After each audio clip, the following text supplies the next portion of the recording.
good. Yeah, but here sure. we are.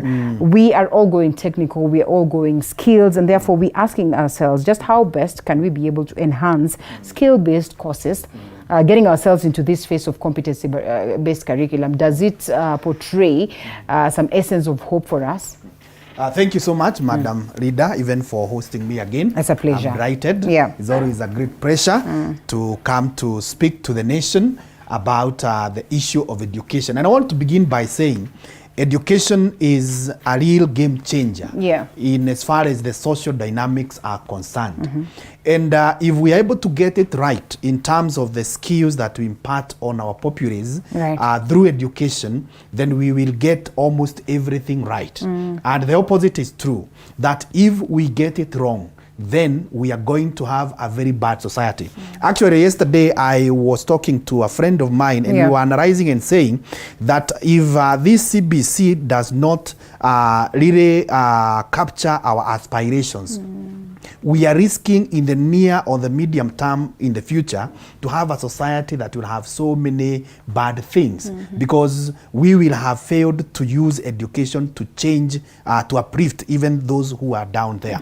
So I think it is this realization that brought about the need for CBC because the stakeholders realized the 844 was not really getting it right in as far as impartation of skills was concerned. And that's why now we have the CBC which has been brought. And personally, from where I sit, I think CBC is a brilliant idea, and people should not give up very fast. We need to appreciate that anytime you're introducing a new system, there will always be teething problems. And those teething problems we can implement, we can be able to modify and eventually get to where we desired.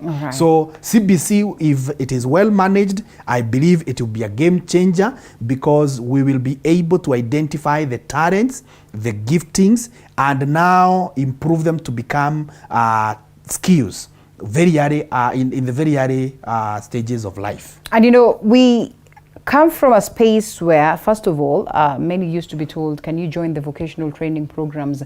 And they feel like, oh, this one is not for those ones that, you know, are well learned. And I mean, it appeared as though it's for those ones that really are not performers.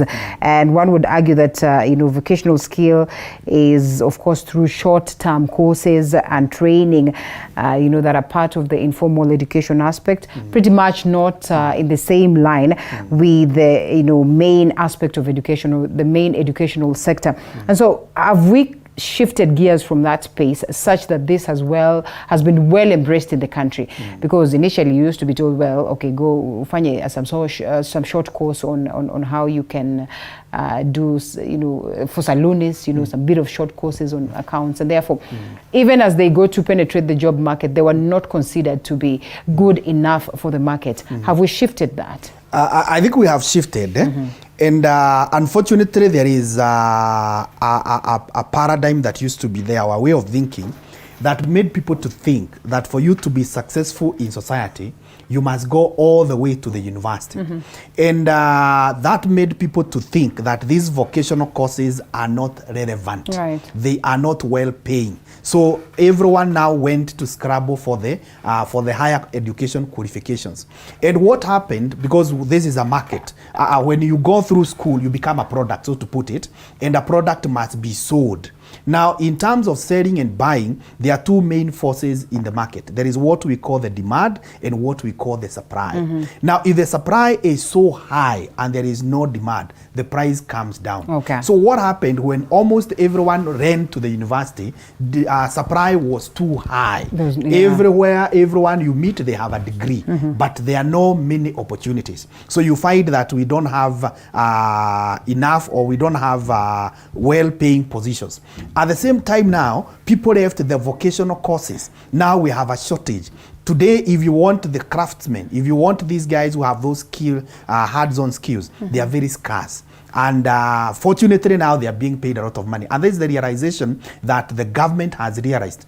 Even the general masses are realizing that we need also now to tell people you need to go for the vocational courses, the short-term trainings, which will also be well paying. And if now we embrace and realize that it does not really have to do with what kind of education you have, but the competence that you are bringing. The word is competence. How well can you perform? Then we'll have we'll have the entire population spread out the entire spectrum, right from the crafts, which requires E, all the way to A. And now the forces of demand and supply will be balanced, and there will be a good return. Yes, so there has been a great change. And you know, forgive me for assuming, because I've had you before, not once, not twice, then I assume that the world should be knowing what it is that Destiny Training Institute does. I think we should start by making a proper introduction as to that, so that we create a basis that, you know, then for the people who are watching to understand that we have the right person to address this matter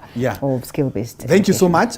Destiny, or maybe I start with myself as by introducing myself, that I'm George Kimani, and I've been a teacher for the last 17 years. And I've been through this education system. I hold a master's degree from University of Nairobi. I also hold a CPA from Strathmore. I am also a certified financial analyst. And for the last 17 years, I've been training CPA, accountancy courses. Now, Destiny Training, Technical Training Institute is located at the junction of Moi Avenue and Biashara Street in Nairobi. We are in a building known as the Bazaar Plaza, 11th floor. And we train accountancy courses which are examined by CASNEB. And these accountancy courses, they are technical courses. That's why we are called and in fact, most of these people who are taking this ask, you know, how is that aligned to the aspect of skill-based? How is that aligned to vocational, technical, and all that? This is money. You know, it appears like it should be something that is incorporated in the formal education system and has got nothing to do with so much of skill needed. You see now that there has been a misconception. When you mention the word technical, people think of machines. People think of the big things, the hard-ons. But if you narrow down to the meaning, the meaning of the word technical, it is where we equip the skills. It is a course that is not prolonged. It's a course that is more of short term. And this is why now CPA or accounting is classified as a technical course, because it is aimed at instilling the skills, hands-on, so that if you are put to an accounting office, you are able to execute the duties that are supposed to be done in an accounting office. So technical is not necessarily use of big machines.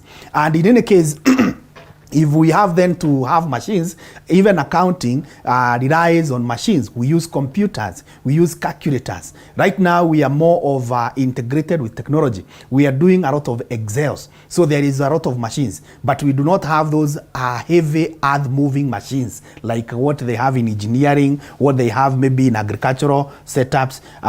We have those kind of office machines, and CPA is therefore classified as technical because it is about equipping skills. It's about enabling the person to perform on what is required on the ground. Yes. All right, and so here we are back to the question of skill-based education and perhaps the importance to the people and why then we get to a space where this needs to be embraced and, so to speak, has been embraced, is becoming more important, especially when we're talking about the job market.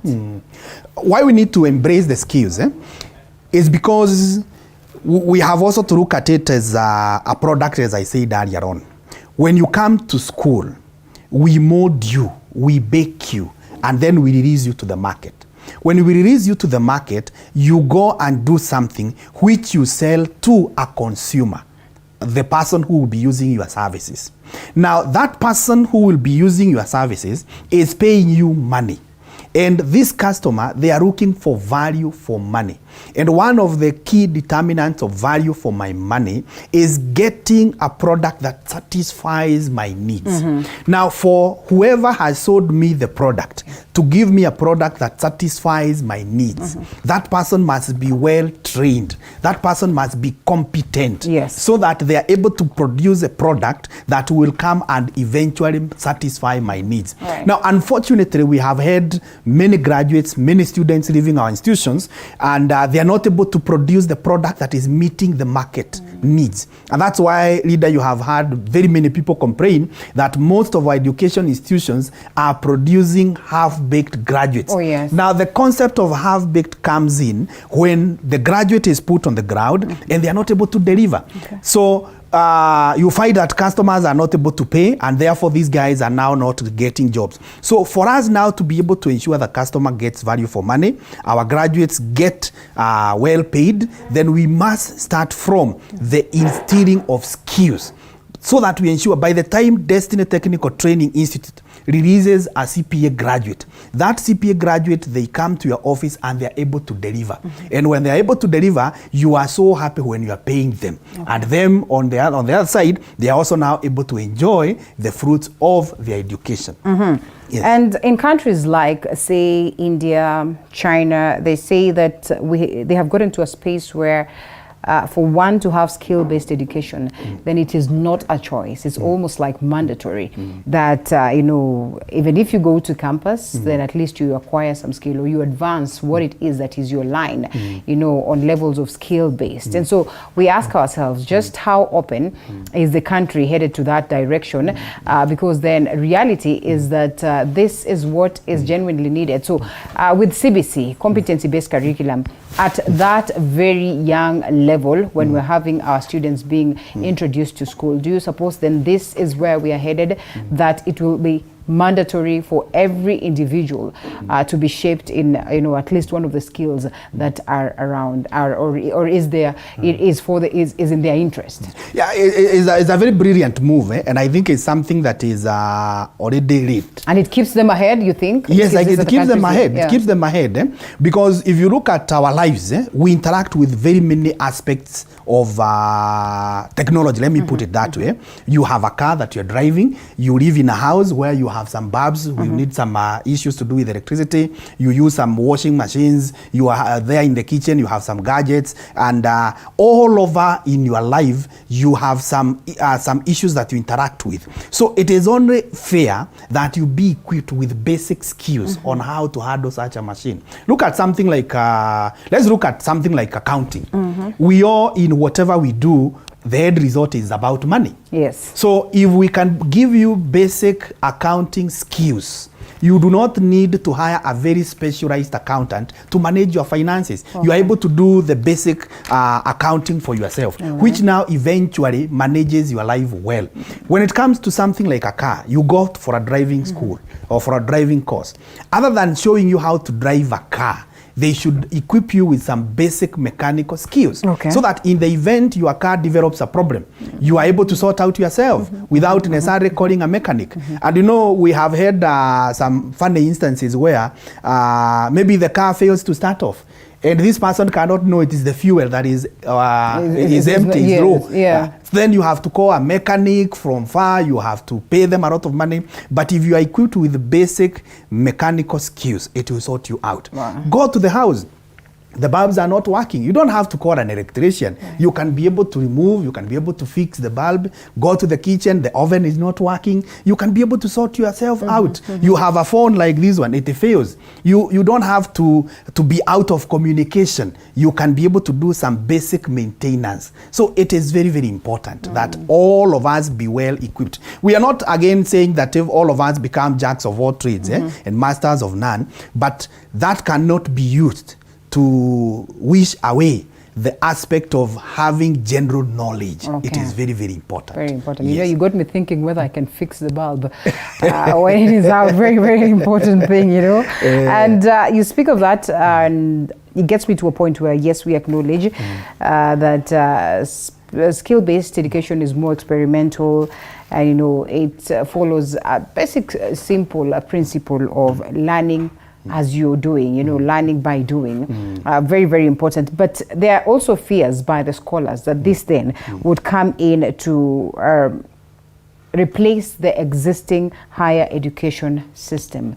Is that where we're headed? Not really. And before I talk on that, I want to appreciate what I have seen in my house, because I have some children who are in the CBC. Okay. And there are times I see that they have assignments to do some things in the bedroom. Maybe they are making the bed and they come, they tell us, we were told you take us a video as we make the bed. Okay. Then from there, the next time you see them in the table room, we were told you take us a video as we are cleaning the table room. Then from there, they go to the kitchen. You take us a video as we are doing some kitchen jobs. So that gives this person a very big set of skills, which enhances what we call life coping skills, which is very, very necessary for survival or success of any human being. Now, coming to the issue of the fear about scholars, that we are likely to endanger the high-level qualifications or the high-level education, it is not true.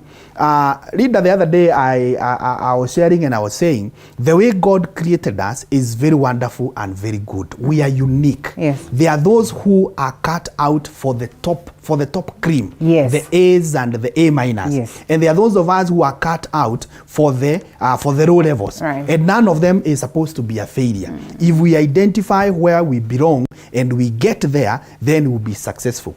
This CBC, if you look at it, it is not anywhere curtailing people from going to university. You are going from the primary school, that is up to grade 6. Then from there you go to junior school for 2 years. Then from there you go to senior school for 4 years. Then from there you go to university, the normal way. Then after you do your first degree, you can now go to do your master's, go to do your PhD. So there is nowhere it is interfering with higher education. Yeah, there's nowhere. And very important note that you put there, because again, we have had our students, and I mean, it has been clear that this is how we have viewed education, that if you're an A student, then really you're cut out for the university and for the best jobs in the country. Well, that could suffice, but the question is it time that we also speak to our students to remind them that in as much as you've gotten an A, it does not mean that then you have to find yourself into a higher education, levels and systems, or better yet, the institutions that we have. That you can as well go the vocational way, you can as well go the TVET way, and be successful in life, because they are aligned to that, that you're told, you have performed well, you have a 500 and something and above at the level of primary, and therefore yours has to be Alliance, yours has to be Mary Hill, and from there, yours has to be Kenyatta University, yours has to be, Maseno University and all that. And this student, if you try to convince them otherwise, if you try to tell them that kindly, please enroll with a vocational training institution that is around home, it does not augur well. It does not make sense. Yeah, it's true. And I think it goes back to what I had said earlier. There is somewhere we got it wrong. Okay. And this is where we thought that the academic qualifications determine your success, as opposed to performance. It is good to have excellent academic performance, qualification. Yes. But if you're not able to deliver, if you're not able to perform, you cannot be successful. Unfortunately, I've been in this education sector for a while, and I've interacted with students who got very good grades, even first class. And I think I can also say I have no problem with the high qualifications, very good qualifications. Even me, I have very good qualifications, you can check. But unfortunately, these guys, when they leave university, they come to the companies thinking that now that I have first class honors, now that I got A's, I deserve everything. I must be given the best. And they fail to realize that that academic paper was just but a gate pass. What sustains you, what determines what you get in the company is what you are able to deliver. So these guys, they end up being frustrated because they're not being paid a lot of money, simply because they are not able to deliver. So my advice would be, it is good people to go for those high qualifications. But on top of that, bread it with performance. Those who have not managed to go for A's, those who have not managed to get first class honors, they should not feel discouraged that they are not going to make it in life. What is required with that D, with that E, is that you now bring performance. Actually, even in a place like this, I don't think every now and then, leader, people keep on asking you what you scored in your college or in your Form 4 or whatever. Yeah. What is more important is, what are you delivering? Are you able to attract traffic? Are you able to satisfy your customers? That is what we need to emphasize more, that performance is key. All right. Yeah. But I'm not in any way saying that people should go to academic institutions and they raise it around. Like when you come to Destiny Technical Training Institute, we really emphasize that people should put a lot of effort and post very good grades. Yeah. But on top of the grades, there is performance. Okay. Yes. There's a crisis therein, and I think when we're talking about competency-based curriculum, because it's important that we address it at that lower level as we come up. How, you know, institutions were absorbing this, how institutions were appreciating and welcoming this was different. We saw the public entities a little bit skeptical as to incorporating this, looking at the logistics, how realistic and practical all this were. Some of the problems that they were raising or concerns they were raising are the ones that we are experiencing right now as forms of problems, in as much as the education you know, ministry maintains that we are on course and that is the direction to go. Also, the private entities, you know, really rushed up. Forget about the business aspect. They really rushed towards making sure that they equipped their institutions, they got things in order and systems running. How do we bridge this gap of indifference between, yes, the public entities as well as the private ones, and also the stakeholders of the question of education, so that they speak in the same language for us to successfully embrace this? From where I sit, Madam Leader, there are two main issues that have brought these frictions. Number one is something we call change. Human beings, we are generally positional. We resist change. We don't want to change. And one of the reasons why people resist change is that change introduces an uncertainty.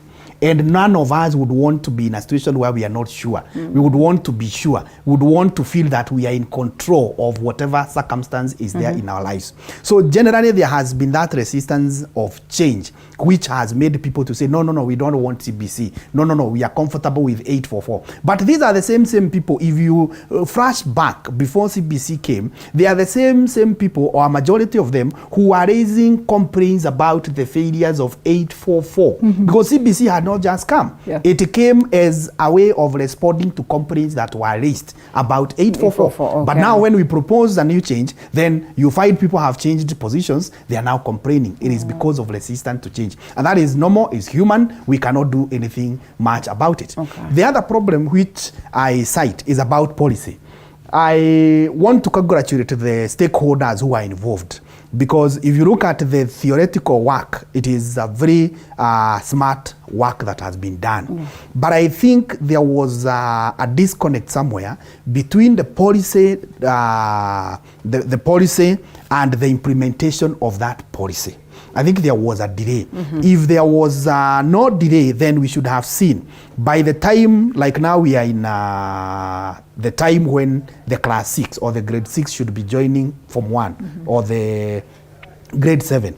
The government should have brought resources in a way that now we do not have issues of classes not being there. If implementation was done well. There was a lapse there, which now the private sector was able to take very fast, and they are able to provide resources. And that's why if you check most of the private institutions, they are well prepared. So it's just that delay, that disconnect between the planning and the implementation of the plan. But I think with time, and we must also appreciate that this is a government thing, and government has very many stakeholders, and some of these stakeholders, they have very different objectives. Some of them are good objectives, others are bad objectives, and these people who are pursuing bad objectives, they would want to take advantage of the process, and in the process of them pursuing their own advantages, it looks like the system is failing. But I think it has not failed. It's only a matter of time, and the private sector will catch up. Or rather, the public sector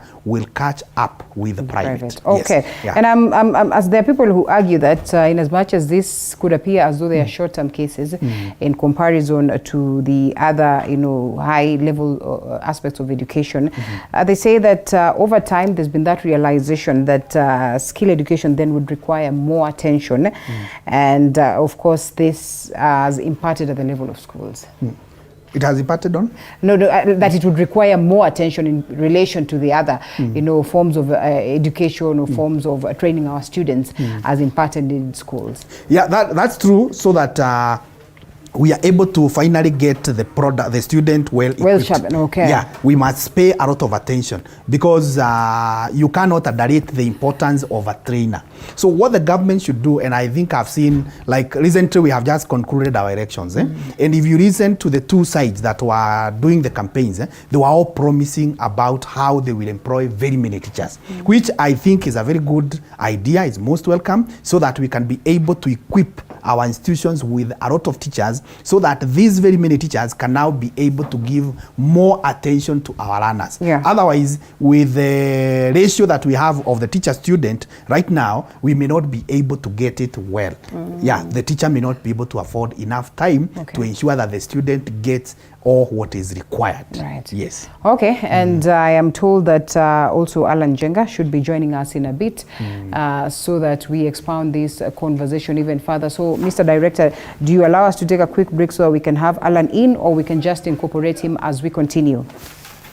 All right, yes, we will need to incorporate Allan on this. Allan Njenga is part and parcel of the Nairobi Institute of Business Studies, also one of the entities in the country that has been instrumental in, bringing change in terms of lines of education, and that is of institutions of higher learning. And so as we get to this conversation, allow me to allow Allan as well to say hi to the people. Allan, thank you so much for creating a time for us this morning. It is about education and skill-based for that very matter. I know that NIBS College is hugely about the question of vocational training. Some of these short-term cases or short-term courses that have been helpful to very many students. But as time goes by, it looks like this is being embraced. So much that needs to be incorporated in making sure that we impart skills different from what we have been used to traditionally. That is on the question of higher education. Thank you very much. And one, I want to apologize for being late. I was caught up in traffic, and therefore I'm very sorry. And I also want to take this opportunity to greet our viewers who were eager to listen, because I know many of those who completed Form 4, they are still back at home, not knowing exactly what to do. Some have got letters to join universities, and others maybe they feel that they want to get to TVET institutions to continue with their diploma courses. And therefore this discussion is very appropriate at this time, and especially when we are coming out of elections, that now everybody wants to get back to business. And as you have said, technical education, there is a lot of revolution that has gone on in the last 10 years in technical training. And you can see before there was a stigma whenever one joined a tertiary institution, even back at home, you would not mention in a church, for example, that my name is Allan Njenga, I'm in NIBS Technical College taking a diploma in journalism and media studies. Everybody was talking about university. That's true. And even at some point, even those who are in technical training institutes, they would still mention like they are in universities. It was a bit unfortunate. And this was just because out of stigma. Everybody back at home knows that for you to have achieved, you must have joined university. But gone are the story now. The narrative is changing, and we are at a point where what you need, what employers are looking for are not papers. They are looking for skills. They are looking for plug and play. Even in the studio, you're looking for somebody who can come and control that camera. Keep the papers aside. Can you feed all these machines here? Can you control them? Can you air a show? And that is what, moving forward, we are supposed to be more concerned about. But coming to TVET, government has done a lot, but there is still a lot that needs to be done. There was a review, and I would not call it a review, but I would call it reforms in curriculum, because again, we have to look at the needs of 21st century. Versus what sometimes we are training.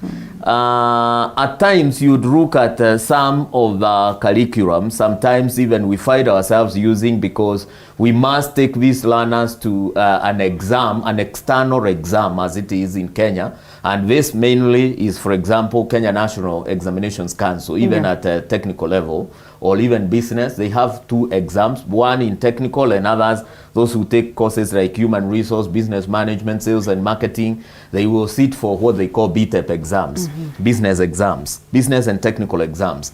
Now, when you come to the curriculum, there is a lot that needs to be done. Okay. Some of these curriculums, the last time they were reviewed was back in 1980. And that is why, for example, in automotive engineering, you would still find us teaching about carburetors. Yet there is no vehicle, there is no engine today that has a carburetor. But we are busy teaching learners on how, you remember those days when our fathers would come and take a petrol from a pipe somewhere and put it somewhere and then tell you, start, until, you know. Now we have cars that are very advanced, but our syllabus is not moving with time. So sometimes we are teaching skills that are obsolete. But what many learning institutions, and more so private technical training institutes, are doing is to try and incorporate units that will make sure that we are capturing the needs of the 21st century.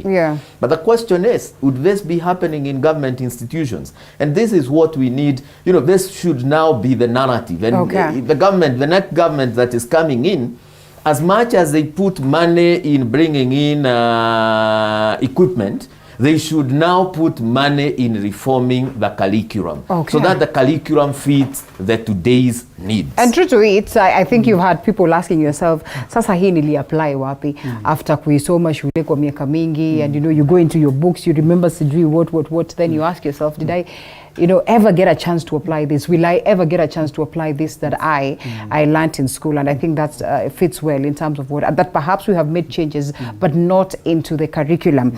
And so is this the ultimate solution to the question of unemployment? And especially when you know very well that you are going to an interview, while that is what the employer wants. During the interview process, it is your paper, it is what it is that you got informed for. And then somewhere in between, we realize that while we are preaching water, we are literally taking wine.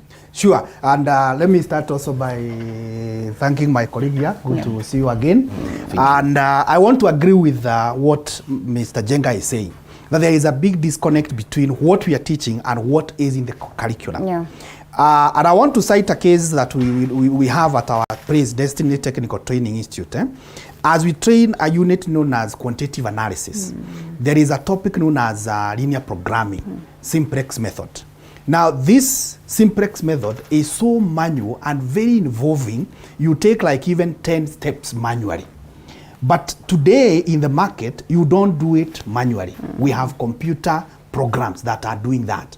But our syllabus does not allow us to teach those computer applications in the class. So we are still doing it manual. So my graduate goes out very sharp in terms of manual. But when he goes for the interview, the computer is there. The graduate cannot be able to use that. So there must be now a change of our curriculum so that we are allowed more to teach what is relevant in the market. And I want to thank our examiner, SIGNET.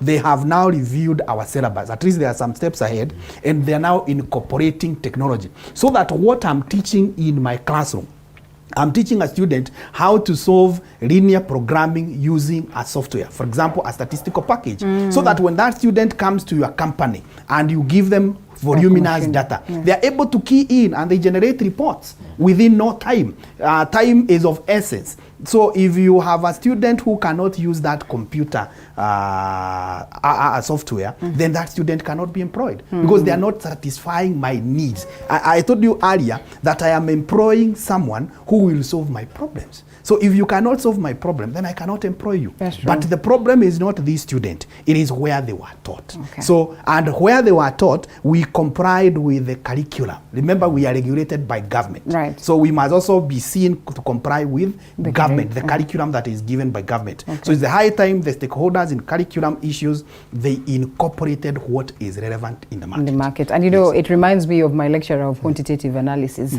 It is at this point of the IEBC and the commissioners that we all remembered a bit of mathematics, and we had to make phone calls and say, oh, now kumbe it can be applicable in life, kumbe it really can be applicable.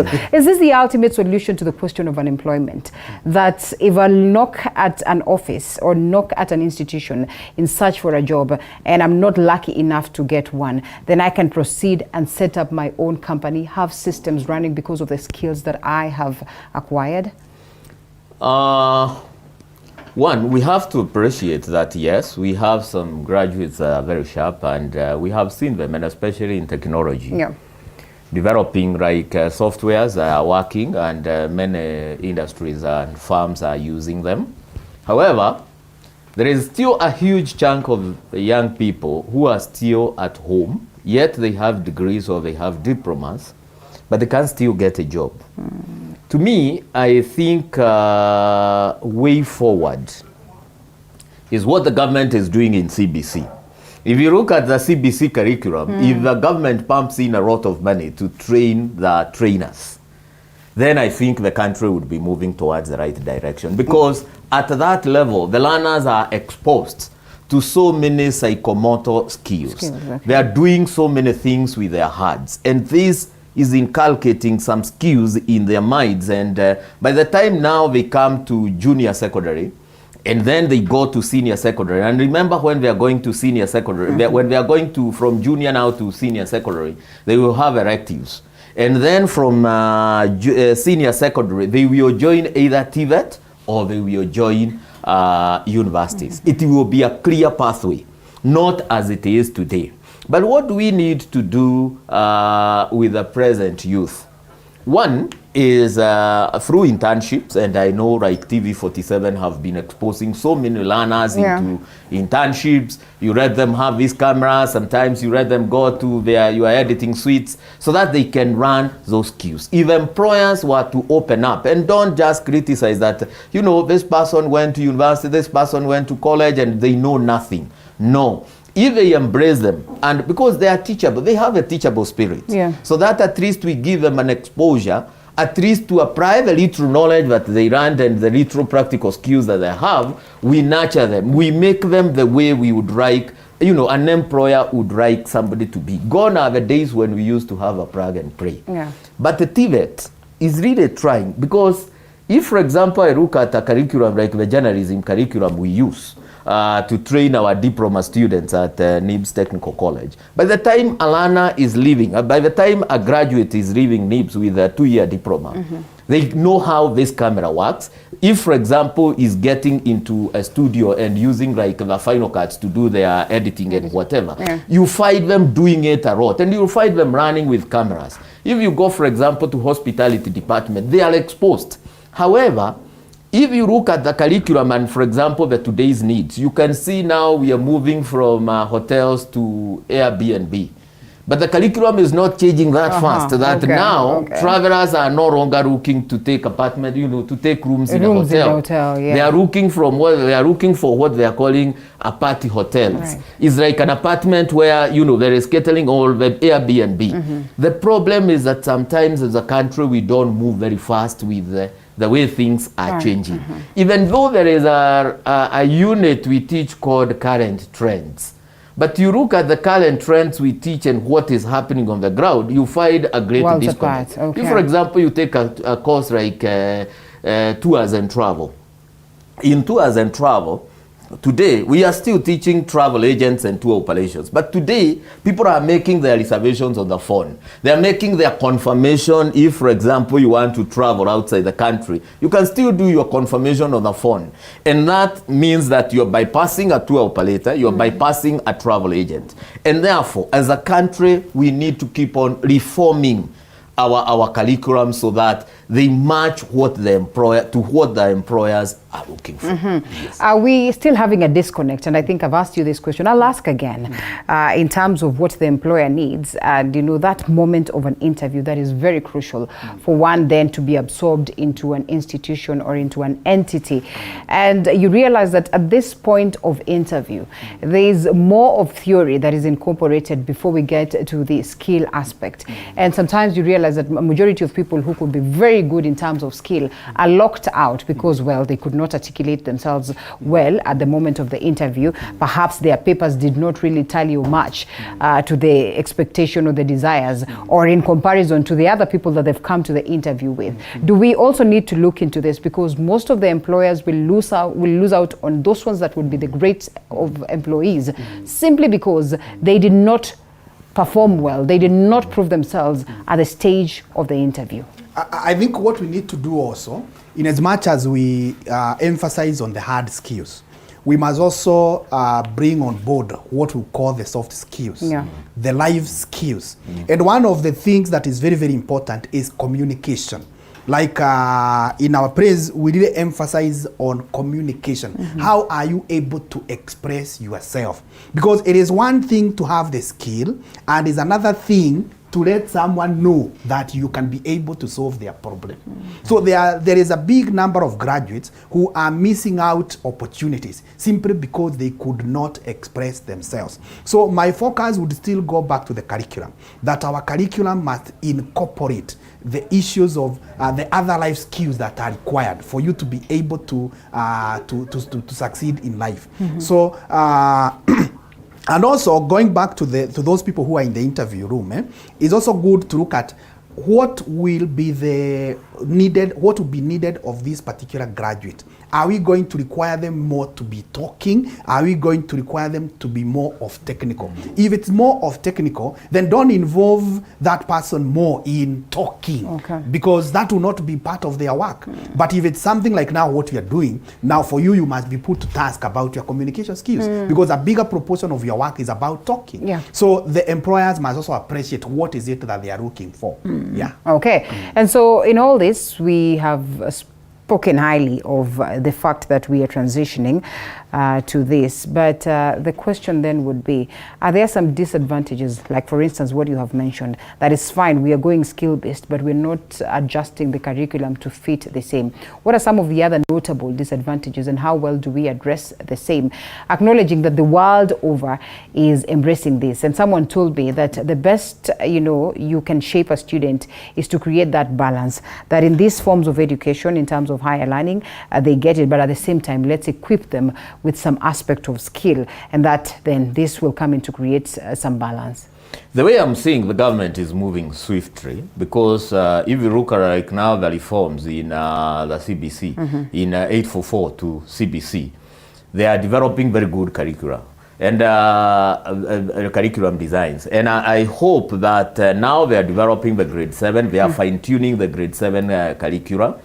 Then now they will go to grade 8, grade 9, and then now they go to senior secondary. And I hope even by the time these runners are getting to TVET, because of those pathways, they will have reformed the curriculums. If you look at what is happening today, they are emphasizing a lot on the learning outcomes. Before we used to call them objectives. Now they are calling them learning outcomes. And if you look at curriculums like when we used to train programs from ABE, which is a London-based exam body, the learning outcomes were very clear. And any time, even when trainers used to come from UK to trainers here in Kenya, they were really emphasizing on learning outcomes. And this is what I have seen copied in the CBC.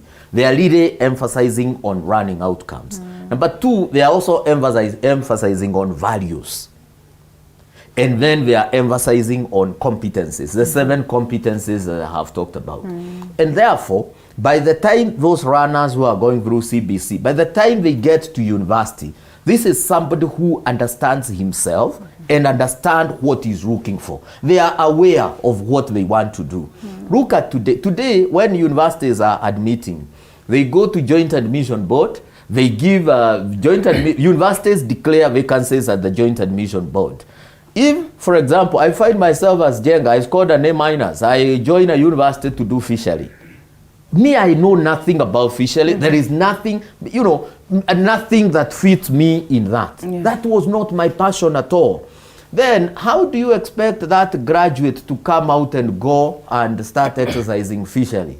Or me, I found myself as a teacher and I have nothing. I have no qualities that makes me a teacher. This is where the greatest disconnect today is. These runners are, it is not a runner to choose a course. It is a university to declare opportunities and runners are fitted to those opportunities. All right. That is very dangerous. Yes. Because we end up having so many people who are taking careers that they will finish 4 years, they keep those papers in the house, and they go and do what they want. I have seen many university graduates coming to NIBS Technical College to take, for example, a diploma in hairdressing. Yeah. Why? They did a B.Ed, and they have, for example, history and another subject, but they can't stand in front of people and do anything there. For them, their passion was in beauty. But because this was not available in university, that's why they are coming back to do this. And therefore, me, I think moving forward, we should have reforms and reforming those curriculums. And again, making sure there is a unit they are teaching in grade 7 that is they are calling pre-technical and career. Pre-technical and career prepare a learner now to look at things widely in a more broader way. So that by the time now I get to senior secondary, I know this is where my strengths are. I have done a bit of carpentry, I have done a bit of art and craft, I have done a bit of music, and therefore, me, I can fit in performing arts. I was very strong in science, and sciences combined physics, chemistry, and biology. And therefore, if I go to university and take STEM, science, engineering, technology, and mathematics, I would excel because I know that is where my strength is. Today, if you ask many people for the time they leave Form 4, what are you capable of doing? They do come there to NIBS and at the front office, and sometimes I sit at the front office. What do you want to take? Unajua madhe alikuwa ananiambia mimi nichukue fashion na mimi sijui hiyo ni nini.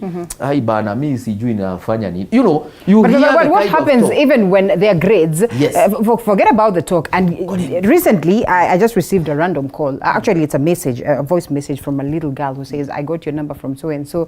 Well, unfortunately I have not been lucky enough to perform so well, and therefore I'm being told that perhaps I can get into the media, you know, so I wanted you to advise me. So I'm asking them, is this what you really want to do? Well, it's just that my grades have taken me to that direction. There's really nothing much I can do. So beyond what it is that your mom wants you to do, beyond what it is that you think you would wish to do, there's the question of the grades.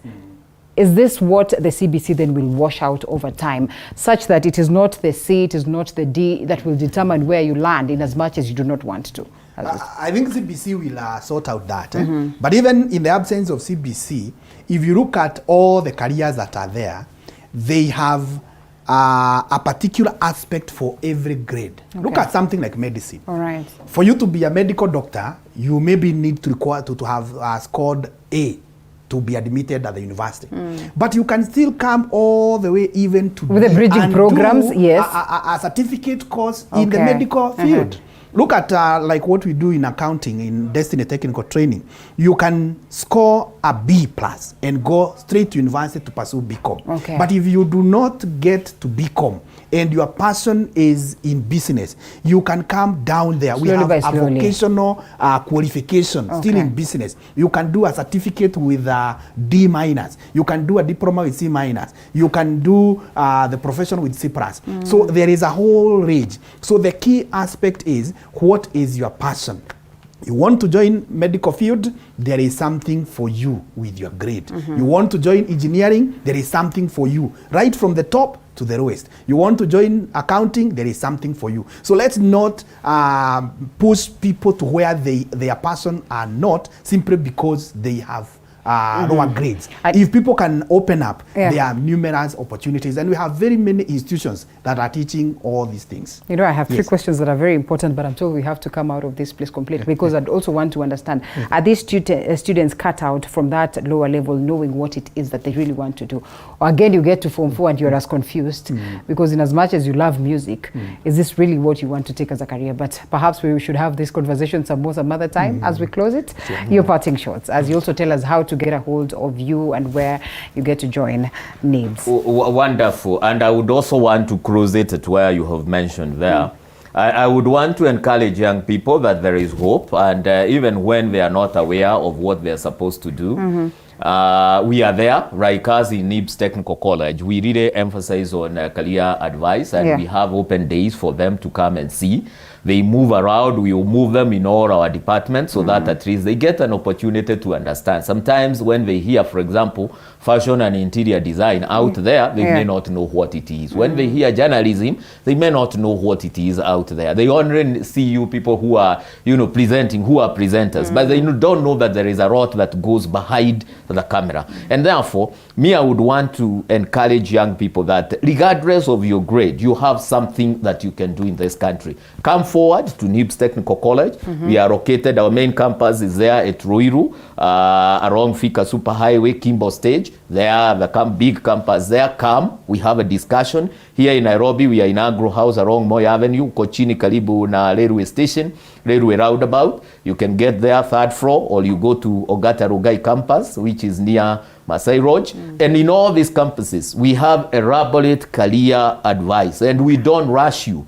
We give you opportunity. Come with your parent. If the problem is where the parent is telling you do this, do that. And we have intakes that are going on. Our classes will be starting in September 14th. And therefore, you have a prime opportunity now to come and have a discussion with us. Thank you so much, Njenga. Thank you so much. As I said earlier, I am in Destiny Technical Training Institute.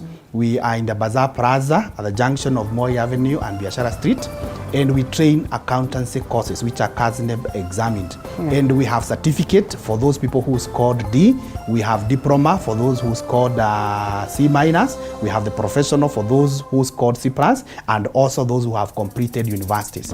Our study modes are very flexible. We have classes that begin very early in the morning before people go to work. They start at 6:15 to 7:50. We have full-time classes from 8:30 to 1 p.m. We also have evening programs that start from 6 p.m. to 8 p.m. for those who are working. We are also able to offer online learning simultaneously with physical classes. So now you can be able to get us from wherever you are. Gone are the days that you had to physically come to our premises. So you can come and join us. Our fees is very user-friendly, around 20,000 per semester, which is payable even in installments. So you can get us through 0720 322 961.